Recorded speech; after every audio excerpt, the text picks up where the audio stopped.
Siapa yang tidak kenal dengan keramik? Sejak dulu kala, kita sudah biasa menggunakan keramik. Keramik untuk lantai dan juga keramik untuk peralatan makan. Betul banget Andi, apalagi sekarang usaha kerajinan yang berbahan dasar tanah liat semakin menggeliat. Dengan bentuknya yang indah, elegan, keramik peralatan makan ini semakin dicari-cari di pasaran. Nah, bagi pemirsa yang mungkin mau menambah koleksi keramiknya di rumah, kita punya informasinya untuk Anda. Berikut kita saksikan bersama Geliat Keramik Tanah Liat.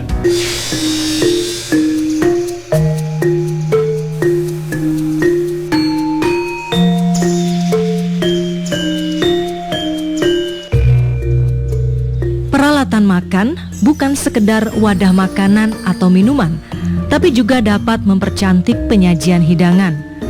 Terlebih, peralatan makan keramik kini makin digandrungi seiring tren dekorasi bernuansa alam. Selain aman digunakan, bentuknya beragam dan menggemaskan. Lihat saja keramik-keramik cantik ini. Produk lokal loh, asli buatan Indonesia.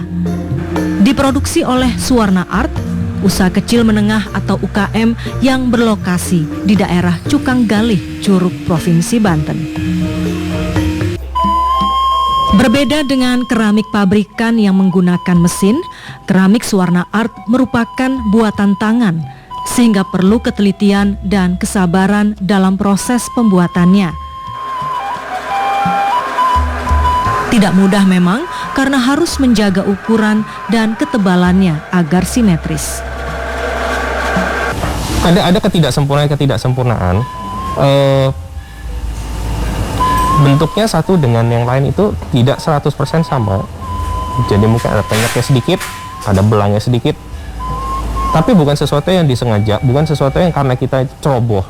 Tapi memang karena keterbatasan kita kalau kita bikin sesuatu dengan tangan, itu memang tidak bisa sempurna 100% seperti kalau dengan mesin. Setelah didapat bentuk yang diinginkan, lalu dijemur hingga kering.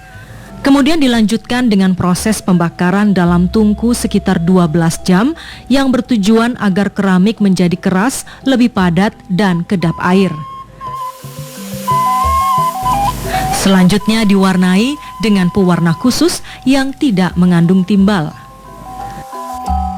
Berkat keunikannya, keramik Suwarna Art pernah meraih Inacraft Award, yaitu penghargaan untuk perajin yang dinilai menghasilkan karya terbaik.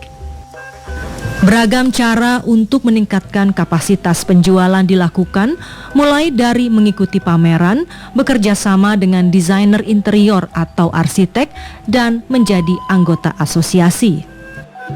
Selama ini saya hanya masuk ke asosiasi satu aja, ASEPI Banten, Provinsi Banten. Itu dari memang kalau ASEPI ini kan binaan pemerintah ya. Jadi kita ada training, kita ditemukan sama orang-orang potensial pembeli dan sebagainya. Terus pameran Inacraft juga itu kan semua dari ASEPI Banten. Itu saja sudah besar sekali bantuannya buat saya.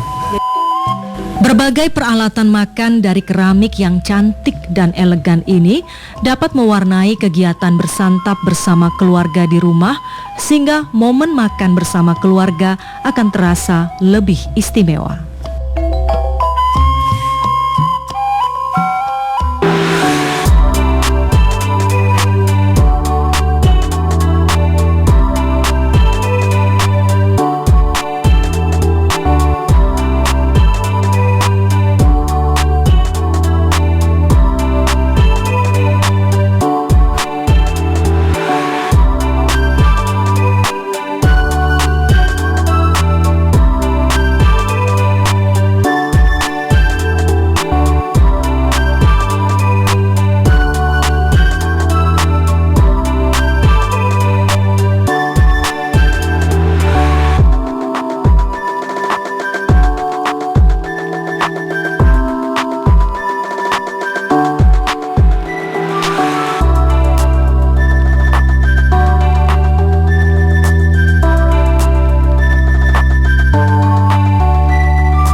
pemirsa, jatuh bangun dalam memulai sebuah bisnis adalah hal yang biasa kan?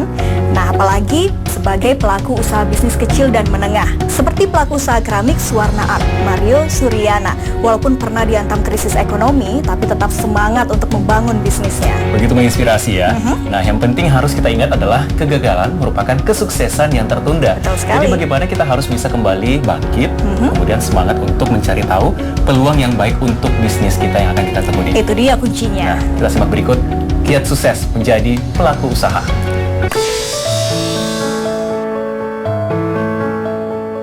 Ketika pandemi COVID-19 melanda di tahun 2020 dan menghantam berbagai sektor termasuk UMKM, usaha keramik Mario Suryana baru menginjak tahun keempat. Omsetnya saat itu anjlok drastis.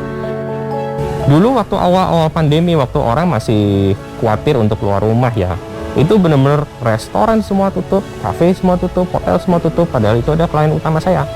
Otomatis selama 3 bulan awal pandemi, 4 bulan itu saya benar-benar tidak ada order, nol. Tabungan itu benar-benar habis, emang cuman buat bayarin gaji aja. Syukur sekali, bulan keempat itu kita mulai ada order, sedikit-sedikit tapi lumayan. Badai COVID-19 tidak mampu meruntuhkan semangatnya. Ia tetap gigih melakukan berbagai upaya melalui inovasi produk, memperluas jejaring pemasaran, dan memberikan pelayanan terbaik bagi konsumennya. Servis yang baik ini soalnya begini, sebagai UMKM kita tahu pasti produk kita tuh nggak sempurna, pasti ada orang-orang yang komplain. Lakukanlah pendekatan pribadi kayak orang ini adalah teman kamu. Jangan minder, ya kan? Kita harus bisa berbicara seperti orang yang selevel, setingkat dengan klien. Kalau mereka ada kesulitan, bantulah mereka. Kalau produk kita jelek, ya kan, langsung ganti. Atau kalau perlu tarik, balikin duitnya. Yang penting adalah jaga hubungan baik. Kini setelah lebih dari setahun pandemi melanda, bisnis keramiknya mulai menggeliat kembali. Keramik karyanya dibanjiri pesanan, terutama dari pelaku usaha restoran dan kuliner. Omsetnya kini bahkan bisa mencapai 150 juta rupiah per bulan. Jumlah itu melampaui omset penjualannya sebelum pandemi. Cukup untuk menutup ongkos produksi sekaligus menghidupi belasan orang pekerja yang menggantungkan hidup dari bisnis yang dirintisnya. UMKM yang disebut-sebut tahan banting seolah terbukti dari sosok Mario. Ia percaya hasil tidak akan mengkhianati proses.